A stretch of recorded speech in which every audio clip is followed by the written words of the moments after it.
Well, I'm here in Amsterdam. I got here yesterday. It was a very, very long travel day, and I wasn't really feeling good. I think I ate something that wasn't agreeing with me. So I probably got to the train station around 3 p.m. I went to my hotel, took a hot shower, went to go rest. I was kind of out. So I have a full day here today. I got the Anne Frank house ticket for 11 o'clock. But I just want to show you a couple of things. Well, as I'm talking to you, if you look behind me, they have, I was always told there's a lot of bicycles here, but they have a specific bike lane that is strictly for bikes. Pedestrians are not to walk in it. Warsaw actually has something very similar, although I didn't film it. But I want to show you some logistics of where I'm staying. So right behind me here, that's the train station right there. That's the train station. And then my hotel is right there. That's my hotel. And then this really cool structure is right there. So it's about 9 o'clock right now. I'm going to explore and just do some walking around the city. The architecture is really remarkable, unbelievable.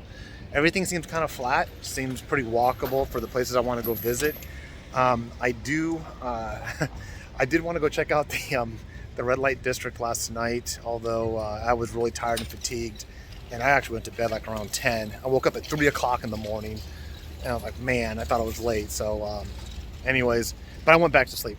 So I'm gonna walk by there now. I think at night they have some really cool neon red lights. I think it's really more on the commercial side of things now, touristy, for people to view from the outside. Then I'm just gonna go check out the Anne Frank. I did find another uprising museum for the Netherlands and for specifically here, and a couple of cool churches. So I'll try to capture that, walk around a little bit. Try not to get myself run over by bicycles. Yeah, this is really kind of amazing. It's like it's like walking in the street. You might as well be considering yourself walking in the street if you do not get out of their way. A lot of bike shops, but I got full day here, and then I'm off to the D-Day beaches tomorrow. All right, catch you later. Okay, this is a little bit more tricky than it seems as far as staying out of auto traffic, bicycle traffic, and foot traffic.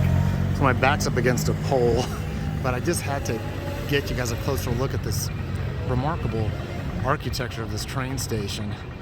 You could probably travel through Europe and document train stations from the newest, most technologically advanced ones to these historically architectural ones. And then right next to the train station is this structure. Okay, so there's a lot of traffic. It's about 9 in the morning right now. And then a lot of canals. Kind of reminds me of Venice. This cool looking structure here. Like Venice with a bunch of cars and bikes. And I'm walking this direction.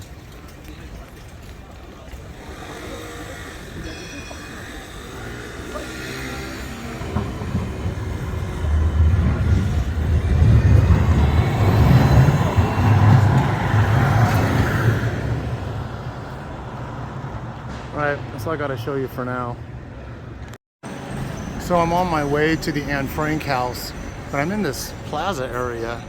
Got some really neat architecture. I'm really close to this building. It's not gonna come out good. Let me go back down.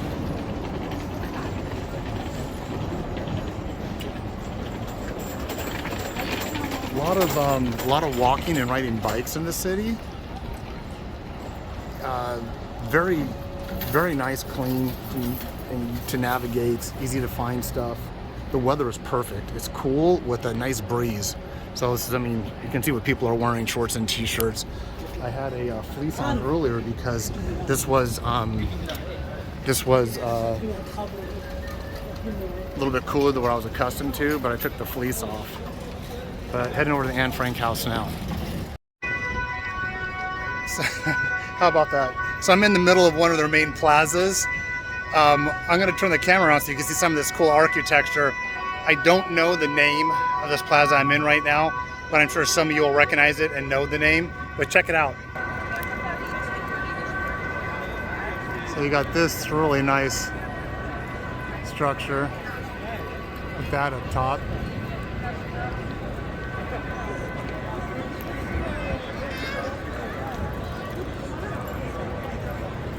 Looks like this is a gathering place, actually.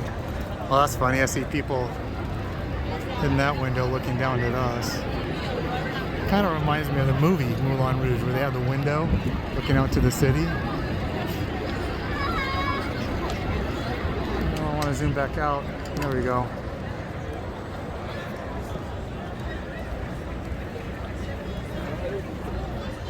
Oh, I don't know what the heck that guy is doing. What's he all about?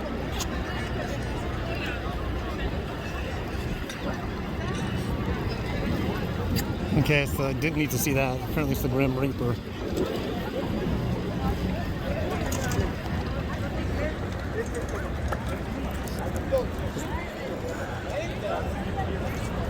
One thing that I do, I don't want to say I have an appreciation for it, but one thing I'm happy about is that this place didn't get all bombed out during World War II. They have their own challenges with occupation prior to Allied liberation, but the structures look like they remain fairly intact, opposed to what happened in Krakow and Warsaw. All right, that's about it. Just wanted to show you guys a little bit what I'm seeing in Amsterdam. I'm not sure in what set I'm going to work this video in, but I just got to tell you, if you're going to come to Amsterdam, I would say at minimal, besides your travel in day and your travel out day, 2 solid days here. There's just so much to see when it comes to museums. But then, you know, for me, I think I'm a 2 museum per day type of person, because I just spend forever in them. But then you also want to go and walk around the streets and, you know, get a grasp of the culture, flavor of the culture, whether it be, you know, whatever your thing is, nightclubs or restaurants or just all kinds of places, or shopping. It's just an amazing little town. I wish I would have had 2 full days here. So apparently I just found the restaurant district. This is really quite unbelievable. I'm sure there's more places around Amsterdam than this, but check this out.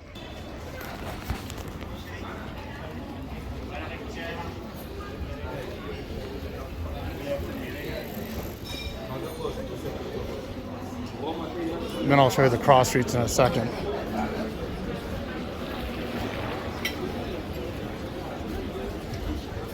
I think you got more of a chance of getting hit by a bicyclist around here than a automobile.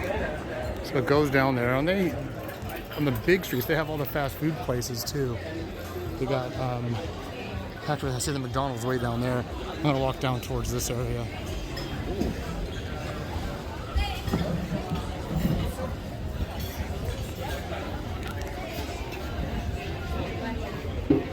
Greek, Italian, Chinese, Spanish, Mexican. Vincenzo like the fish. Cajun, Indonesian. So I'm gonna pick one of these places and get myself some food and a beer and move on to my next objective.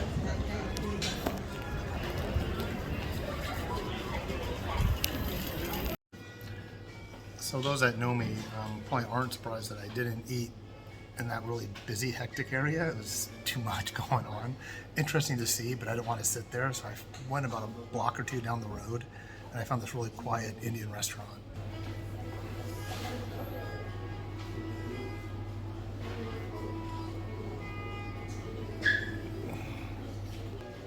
There was one couple that was just sitting and eating behind me, and there's a few people eating outside, but those other ones looked really good, but it was just really just too loud and too busy. This is more of my environment that I can relax and eat. I want to relax and eat and not try to fight my thoughts with all the background sound. So yeah, it smells really good. It's Indian food. I'm looking forward to it. Okay, so I'm at the very end of the red light district. I just walked down the main drag and I went through a couple of the alleys. And this dead ends, so if I flip the camera around, that's why nobody's down here. It's kind of quiet and nice. You can see there's red lights on both sides. Let me turn the camera around. So this little walkway I'm on dead ends there. That's why there's not a lot of people. So looking forward, you see a sign there that says closed. So you can't go any further down this road. So everyone keeps walking down and coming back. I just thought because it was a really quiet place to wrap up this video, but if you look on either side, You got the red lights there, and you got some red lights there. I took some pictures of some pretty cool storefronts with red lights. Oh, I just noticed this in the middle. It's not focusing very well, but that's kind of cool. Anyways, but if you go to the left or right on any off this main drag, it gets really seedy and really uncomfortable. So people always, oh, you go to the red light area? Yeah, I did, but this is all you guys are going to see, and the photos on Facebook are pretty much just some storefronts. There is some stuff that if you want to look it up on other social medias, I'm sure other people have gotten some more detailed pictures. I'm not even going to tell you what I saw, I just use your imagination. But it's not family friendly.